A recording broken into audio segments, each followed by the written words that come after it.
Hi friends, welcome to Ramyasri beauty vlogs. ఇవాళైతే నేను మీకు ఆస్ట్రాబెర్రీలో మల్బెర్రీ ఫేషియల్ ఎలా చేసుకోవాలో చాలా డీటెయిల్గా ఎక్స్ప్లెయిన్ చేస్తాను. సో ఎక్కడ మిస్ అవ్వకుండా లాస్ట్ వరకు చూడండి, ఓకేనా? కొత్తగా నేర్చుకునే వాళ్ళకైతే చాలా యూజ్ అవుతుంది. ఓకే సార్, మనం ఫస్ట్ ఏ ఫేషియల్ అయినా చేసుకునేటప్పుడు మనం స్కిన్ని అబ్జర్వ్ చేయాలన్నమాట. మన క్లయింట్ స్కిన్ ఎలా ఉందనేది మనం చాలా నీట్గా అబ్జర్వ్ చేస్తే అప్పుడు మనకి అర్థమవుతుందన్నమాట. సో తనకున్న ప్రాబ్లం ఏంటి, మనం ఏం చేస్తే తనకి ఎలాంటి ఫేషియల్ చేస్తే రిజల్ట్ వస్తుందనేది మనకి చాలా క్లారిటీగా అర్థమవుతుంది. సో ఓకేనా, ఎక్కడా కూడా లాస్ట్ వరకు మిస్ అవ్వద్దు. సో మనమైతే ఫస్ట్ తనకి ఫేషియల్లో ప్రతి స్టెప్ని కూడా నీట్గా చేయాలన్నమాట. అలాగే ఎక్కడ అయినా సరే మనకి పిగ్మెంటేషన్ ఉన్నప్పుడు మనం పప్పాయ లేదంటే వైన్ అలాంటివి తీసుకోవచ్చు అనమాట. తినొచ్చేసి ఎప్పటి నుంచో ఆస్ట్రాబెర్రీ కంపెనీలో మల్బెర్రీ చేయించుకోవాలని అడుగుతుంది. బట్ దీనికైతే బాగుంటుంది, రిజల్ట్ కూడా బాగా వస్తుంది అనమాట.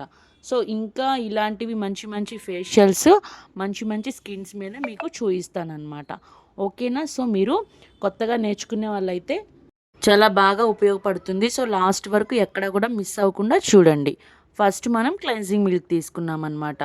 ఓకేనా? సో నెక్స్ట్ అయితే మనం క్లెన్జింగ్ మిల్క్తో పాటు నెక్స్ట్ వచ్చేసి step scrub, gel, cream and also steam, pack. ఇవి వచ్చేసి మనకి ప్రతి ఫేషియల్లో చాలా ఇంపార్టెంట్ వే అనమాట. ఎందుకంటే ఆ వేని మనం ఫాలో అవుతూ చేస్తే మనకి రిజల్ట్ కూడా చాలా నీట్గా వస్తుంది. అండ్ అలాగే మనం ఎక్కడా కూడా కన్ఫ్యూజన్ అనేది ఉండదన్నమాట. సో ఎలాంటి ఫేషియల్ తీసుకున్నా కూడా మనం చాలా ఈజీగా చేయగలుగుతాం అనమాట. ఓకేనా? మనం చేసేటప్పుడు మన క్లయింట్ని కూడా చాలా నీట్గా క్యారీ చేసుకోవాలన్నమాట. ఓకేనా? సో వీడియోస్ పెట్టడం అయితే చాలా గ్యాప్ వచ్చేసింది కదా. సో ఇప్పటి నుంచి అయినా కనీసం ఆగకుండా పెడదామని ట్రై చేస్తున్నాను అనమాట. బట్ ఇప్పటి నుంచి కూడా ఖచ్చితంగా వీడియోస్ ఆగకుండా పెడతానన్నమాట. సో మనం ఇచ్చే స్ట్రోక్స్ కూడా చాలా నీట్గా ఉండాలన్నమాట. మనం తెలుసు కదా, ఆల్రెడీ మనం ఫస్ట్ క్లెన్జింగ్ మిల్క్ తీసుకుందాం. ఇప్పుడు సెకండ్ వచ్చేసి స్క్రబ్ చేసుకుంటున్నాం అనమాట. స్క్రబ్ కూడా చాలా నీట్గా చేసుకోవాలి. సో డెలికేట్ స్కిన్ ఉంటే మాత్రం కొంచెం తక్కువసేపు స్క్రబ్ చేయడానికి ట్రై చేయండి. ఎందుకంటే ఎక్కువసేపు స్క్రబ్ అనేది అవసరం లేదనమాట. సో దాంట్లో మనకి కొంచెం లైట్గా గుచ్చుకునే పార్టికల్స్ ఉంటాయి కదా. సో దానివల్ల లేయర్ ఆఫ్ స్కిన్ పల్చగా ఉంటే చాలా బాగోదన్నమాట. క్లయింట్కి అన్ఈజీగా ఉంటుంది, లేకపోతే రెడ్డిష్ అవుతుందన్నమాట. ఓకేనా? సో నెక్స్ట్ వచ్చేసి మనం ఇంకొక విషయం తెలుసుకోవాల్సింది ఏంటంటే, మెయిన్లీ స్క్రబ్ వచ్చేసి మనకి 1 లేయర్ ఆఫ్ డెడ్ స్కిన్ని రిమూవ్ చేస్తుంది అనమాట. పైనున్న డెడ్ స్కిన్ అంటే పేరుకొని అలా ఉండిపోతుంది కదా, మనకి ట్యాన్ పట్టేసినప్పుడు అదనేది అలా ఉండిపోతుంది అనమాట. సో అలా ఉన్నప్పుడు మనం ఖచ్చితంగా నీట్గా క్లీన్ చేసుకొని అప్పుడు స్క్రబ్ అయితే కంపల్సరీగా చేశాక మనం నెక్స్ట్ జెల్ తీసుకుంటాం. థర్డ్ స్టెప్ వచ్చేసి జెల్ అనమాట. సో కొత్తగా నేర్చుకునే వాళ్ళు నీట్గా అబ్జర్వ్ చేయండి, మీకు చాలా బాగా ఈజీగా అర్థమవుతుంది. ఈజీగా అర్థమవ్వాలని చాలా క్లారిటీగా చూపిస్తున్నాను. సో ఎక్కడ మిస్ అవ్వద్దు ఎండ్ వరకు. ఓకేనా? సో మనం జెల్ కూడా బాగా నీట్గా క్లీన్ చేసుకొని బాగా నీట్గా స్క్రబ్ చేసుకోవాలన్నమాట. జెల్ కూడా మనకి మంచి పార్టికల్స్ ఉంటాయి కాబట్టి దానివల్ల కూడా మన స్కిన్ అనేది ఎక్స్ఫోలేటింగ్ అవుతుంది. సో ఎక్స్ఫోలేటింగ్ అయినప్పుడు మన స్కిన్ అనేది చాలా నీట్గా మారుతుంది అనమాట. ఓకేనా? సో మీరు ఫస్ట్ టైం ఫేషియల్ చేసే వాళ్ళైతే జాగ్రత్తగా ముందు మన ఇంట్లో వాళ్ళ మీద చేసి ఆ తర్వాత బయట వాళ్ళ మీద చేయడానికి ట్రై చేయండి. ఎందుకంటే డైరెక్ట్గా బయట వాళ్ళ మీద మనం చేయకూడదన్నమాట. మన ఫేస్ అనేది చాలా ఇంపార్టెంట్ కదా. ఏదైనా కొంచెం తేడా వస్తే ఖచ్చితంగా మనకి బాగోదన్నమాట. ఓకేనా? సో ఫైనల్లీ మీరు కనుక ఇలా ఫేషియల్స్ ట్రై చేస్తూ ఉంటే మనం ఫస్ట్ టైం చేసేటప్పుడు మనకు ఒక హ్యాండే మూవ్ అవుతుంది. బట్ మనం రోజు డైలీ ప్రాక్టీస్ చేస్తూ ఉంటే మనకి ఖచ్చితంగా 2 హ్యాండ్స్ అనేది ఎట్ టైంలో మూవ్ అవుతాయి అన్నమాట. సో అలా మూవ్ అయినప్పుడు మనం చాలా నీట్గా వర్క్ అనేది పర్ఫెక్ట్గా నేర్చుకోవచ్చు. ఓకేనా? సో క్లయింట్స్ని కూడా ఎక్కడ ఇబ్బంది పెట్టకుండా మనం వర్క్ చేయగలగాలి. ఓకే? సో అలాగే మనం ఇంకొక విషయం తెలుసుకోవాల్సింది ఏంటంటే, మనం ఫేషియల్స్లో స్కిన్ టైప్ తెలుసుకోవాలన్నమాట. స్కిన్ టైప్లో 3 టైప్స్ ఉంటాయి. And also normal skin, dry skin, normal to dry skin and also oily skin అనమాట. సో ఈ స్కిన్ టైప్స్ తెలుసుకొని ఫేషియల్స్ చేయగలిగితే మనం ఇంకా అంతకన్నా మంచి ఇదేముండదు, మనకి ఇంకా వర్క్ పర్ఫెక్ట్గా వచ్చేసినట్టే. ఇంకోటి మనకి డైరెక్ట్గా ఫేషియల్స్ అనేది ఎవ్వరు ఇవ్వరు. మన క్లయింట్స్ వచ్చేటప్పుడు కూడా షాప్లోకి ముందు మనల్ని ఐబ్రోస్ మీద టెస్ట్ చేస్తారనమాట. సో మనం కనుక ఐబ్రోస్ని పర్ఫెక్ట్గా నేర్చుకుంటే మనకి ఎలాంటి వర్క్ అయినా నమ్మేసి ఇస్తారు. మనం నమ్మి ఇచ్చినప్పుడు బాగా చేయాలి కదా. సో ఓకేనా, మనం బాగా నీట్గా మంచి స్ట్రోక్స్ ఇస్తూ వాళ్ళకి రిలాక్సేషన్ ఇస్తూ కొంచెం మనం వాళ్ళకి ఎక్కువ ఫ్రెండ్లీగా ఉంటే చాలా యూజ్ ఉంటుంది. మనకు కూడా రిపీటెడ్ క్లయింట్స్ అనేది వస్తూ ఉంటారు. ఓకేనా. సో ఇంకొక విషయం ఏంటంటే మనం చేసుకునేటప్పుడు చాలా జాగ్రత్తగా చేసుకోవాలన్నమాట. ఓకే. ఇంకొకటి ఫేషియల్లో స్టెప్ బై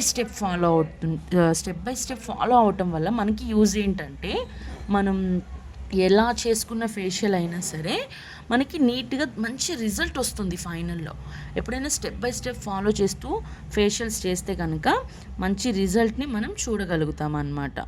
ఓకేనా. అయితే చాలామంది కామెంట్స్లో అడుగుతున్నారు కదా. సో నేనైతే అచ్చంగా ఒక వీడియో చేస్తాను. మీకు కామెంట్స్లో ఎలాంటి డౌట్స్ ఉన్నాయో ఖచ్చితంగా నాతో ఈ వీడియో కింద నాకు ఇంకేమైనా డౌట్స్ ఉంటే కామెంట్ చేయండి.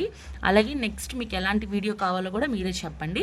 సో దాంట్లో నాకు నచ్చిన టాపిక్, కుదిరిన టాపిక్ తీసుకొని చేస్తానన్నమాట. ఓకేనా. సో అలాగే ఒక సిస్టర్ అడిగారనమాట, మనకి ఒక వీడియోలో అడిగారు, ఏ సీరం వాడాలో నాకు అసలు అర్థం కావట్లేదు అక్క, ఒక సీరంని సజెస్ట్ చేయండి అని. బట్ ఇది అది అని సజెస్ట్ చేసిన ఏం పని లేదు. ఏ బ్రాండ్ని కూడా మనం ప్రమోట్ చేయలేమన్నమాట. సో నేను నా పార్లర్లో పర్సనల్గా యూజ్ చేసేది మాత్రం ఆ సిస్టర్కి ఈ వీడియోలో చెప్పాలనుకుంటున్నాను. తనకి యూజ్ అయితే నాకు చాలా హ్యాపీ అనమాట. నేను వచ్చేసి స్ట్రిక్స్ కానీ మ్యాట్రిక్స్ కానీ యూజ్ చేస్తాను. ఓకేనా. సో నాకు అవి కొంచెం బాగా నచ్చాయి అన్నమాట. హీట్కి ప్రొటెక్షన్కి కానీ, లేకపోతే మనకి ఇక్కడ క్లయింట్స్కి హెయిర్ వాష్ చేశాక మనం డ్రై పెట్టే ముందు సీరం రాస్తాం కదా. సో సీరం అనేది నార్మల్, మనకి హెయిర్ అనేది సన్కి ఎక్స్పోజ్ అయినా దేనికైనా సరే చిక్కు పడకుండా షైన్గా కనిపించడానికి సీరం వాడతాం కదా. సో దట్స్ వై నేను ఈ 2 కంపెనీస్ని షాప్లో యూజ్ చేస్తాను, అంటే నా పార్లర్లో యూజ్ చేస్తాను అనమాట. సో నీకు అది ఏదైనా యూజ్ అయింది, ఈ రెండిట్లో ఏదైనా బాగుంటుంది, ఈ రెండిట్లో ఏది నచ్చినా నువ్వు ఖచ్చితంగా యూజ్ చేసుకోవచ్చు. ఓకేనా. సో చాలామందికి డౌట్స్ ఉంటాయి, బ్రాండ్ ఏం తీసుకోవాలి ఏంటి అనేది కన్ఫ్యూజ్ అవుతారనమాట. మనం బ్రాండ్ తీసుకునేటప్పుడు ఎప్పుడైనా కూడా మనం హైలోకి వెళ్ళిపోకూడదు, లోలోకి వెళ్ళిపోకూడదు. మీడియంలో మనకి కొంచెం కాస్ట్లీకి పెట్టగలిగే ఏరియాని బట్టి మనం ప్రోడక్ట్ తీసుకోవాలన్నమాట. బట్ చీప్ ప్రోడక్ట్స్ అయితే అసలు వాడద్దు, ఎందుకంటే మనకి రిపీటెడ్ క్లయింట్స్ ఉండరు, బ్యాడ్ నేమ్ వస్తుంది.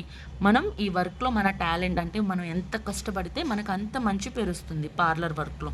ఓకేనా. ఎందుకంటే ఇవాళ రేపట్లో అంత పార్లర్ అంటే బ్యూటీ మీద కాన్షియస్ ఎక్కువైపోయింది అందరికీ. సో అలా ఉన్నప్పుడు మనం బెస్ట్ సర్వీస్ ఇవ్వాలన్నమాట. బెస్ట్ సర్వీస్ ఇస్తే వాళ్ళు ఎక్కడున్నా కూడా మళ్ళీ ఆ సర్వీస్ కోసం మనకి కాల్ చేసి రావాలి.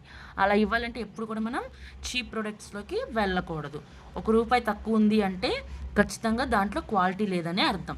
సో అలా అని చెప్పి మీ రేంజ్కి దాటి కూడా పెట్టాల్సిన అవసరం ఏం లేదు. మనకి మన సరిపడా మనీతో ఉండే ప్రొడక్ట్స్ కూడా చాలా ఉంటాయి. మీరు ఓపిక్గా వెతుక్కోండి, సర్చ్ చేసి తీసుకోండి.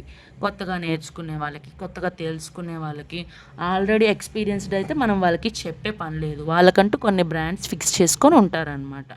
నేనైతే ఎంతమంది ఎన్ని చెప్పినా కూడా నా పార్లర్లోకి వస్తారు కదా, ఎవరెవరు ఏదేదో బ్రాండ్స్ మేము షాప్ పెట్టామని చెప్పి చెప్తారు. కానీ నేను ఫస్ట్ నుంచి ఏదైతే నా క్లయింట్స్ మీదకి వాడుతున్నానో అది తప్ప నేను ఇంకా రెండో బ్రాండ్లోకి వెళ్ళను. కొత్తవి ట్రై చేస్తాను, కానీ ప్రొఫెషనల్గా ఉండే పార్లర్ బ్రాండ్స్ ట్రై చేయండి. మనకి ఎవరో ఏదో చెప్పారని చెప్పి ట్రై చేయొద్దు, ఎందుకంటే అవన్నీ వాళ్ళు చూపించేటప్పుడు ఇన్స్టెంట్ రిజల్ట్ ఉంటుంది, మన దగ్గరికి వచ్చేటప్పుడు దానికి ఎటువంటి రిజల్ట్ ఉండొచ్చు, ఉండకపోవచ్చు. అది అందరికీ పడచ్చు, పడకపోవచ్చు. వాళ్ళు ఇస్తారు, ఎక్కడ ఉంటారో మనకి తెలియదు. ఇది అనేది ఎప్పటి నుంచో రన్ అవుతుందన్నమాట. ప్రొఫెషనల్ అని ఎందుకు అంటారంటే మనకి వృత్తిపరంగా చాలా ఉపయోగపడే బ్రాండ్సే ఉంటాయి. మీరు చూసుకొని ఉన్న వాటిలో మీడియం రేంజ్లో సెలెక్ట్ చేసుకొని వాడండి. మెయిన్లీ అందరూ పేర్లే అడుగుతున్నారు, వాళ్ళకి వర్క్ ఎలా చేయాలో అర్థమవుతుంది, కానీ ఏ బ్రాండ్స్ ఏ స్కిన్కి యూజ్ చేయాలనేది అర్థం కావట్లేదు. బట్ ఏదైనా కానీ మీరు ఆల్రెడీ రన్ అవుతున్న పార్లర్ కాస్మెటిక్స్ తీసుకునే దగ్గరే తీసుకోండి. ఎవరు ఎన్ని చెప్పినా కొత్త ప్రొడక్ట్స్ తీసుకొచ్చి జనాల మీద ట్రై చేయొద్దు. బ్యాడ్ రిజల్ట్ వచ్చిందంటే ఒక్క క్లయింట్ పోయినా ఒక క్లయింట్ మనకి 10 మందికి చెప్తారనమాట. సో మనం వీలైనంత వరకు మంచి పేరు తెచ్చుకోవడానికి ట్రై చేయాలి. ఓకేనా? సో మనం ప్రోడక్ట్ తీసుకునే దాన్ని బట్టి మనకి మంచి పేరు వస్తుందన్నమాట. ఓకే. సో ఇప్పుడు నేను ఇన్ని స్టెప్స్ మసాజ్ క్రీమ్ అన్నీ కంప్లీట్ చేసుకున్నాక మన క్లయింట్కి వచ్చేసి స్టీమ్ ఇస్తున్నాను. ఒక్కొక్కరు స్క్రబ్ అయిపోయాక స్టీమ్ ఇస్తారు. నేను వచ్చేసి నాకు వర్కౌట్ అయిన వేలో ఇస్తున్నాను. మీకు నచ్చితే ఇదే ఫాలో అవ్వండి, లేకపోతే మీరు నేర్చుకున్న వేలో ఫాలో అవ్వండి. వే ఏదైనా వర్క్ నీట్గా ఉండాలి, మనకంటూ ఒకటే వే ఉండాలన్నమాట. ఓకేనా? సో స్టీమ్ ఇస్తున్నాను. స్టీమ్ ఇచ్చాక వైట్ హెడ్స్ బ్లాక్ హెడ్స్ తీసే వీడియో నాకు రికార్డ్ అవ్వలేదు, కట్ అయిపోయింది. సో నేను మీకు నెక్స్ట్ వీడియోలో చూపిస్తాను, అది కూడా ఎలా తీసుకోవాలో ఒక షార్ట్ తీసి చూపిస్తాను. ఓకేనా? సో ఇచ్చేటప్పుడు వాళ్ళకి ఎక్కడా కూడా ఇబ్బంది కలగకూడదు. అంటే వాళ్ళని ఐస్ని క్లోజ్ చేసేసేయమని చెప్పండి, ఎందుకంటే కళ్ళల్లో స్టీమ్ అందరూ తట్టుకోలేరు. ఓకేనా?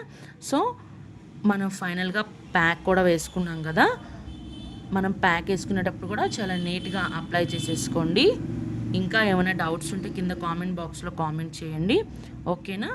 So don't forget to subscribe my video. మీకు నచ్చినట్టయితే లైక్, షేర్ అండ్ సబ్స్క్రైబ్ చేసుకోండి. ఓకేనా? మనం నెక్స్ట్ వీడియోలో కలుసుకున్నాం. మరిన్ని డౌట్స్కి కింద కామెంట్ చేయండి. ఓకేనా? మీరు ఎలాంటి కామెంట్ చేసినా నేను ఖచ్చితంగా రెస్పాండ్ అవుతాను. అది మీకు మంచి ఆన్సర్ అనేది ఇవ్వడానికి ట్రై చేస్తాను అనమాట. మీ కామెంట్ని బట్టి నాకు సపోర్ట్ ఉంటుంది. ఓకేనా? So bye friends.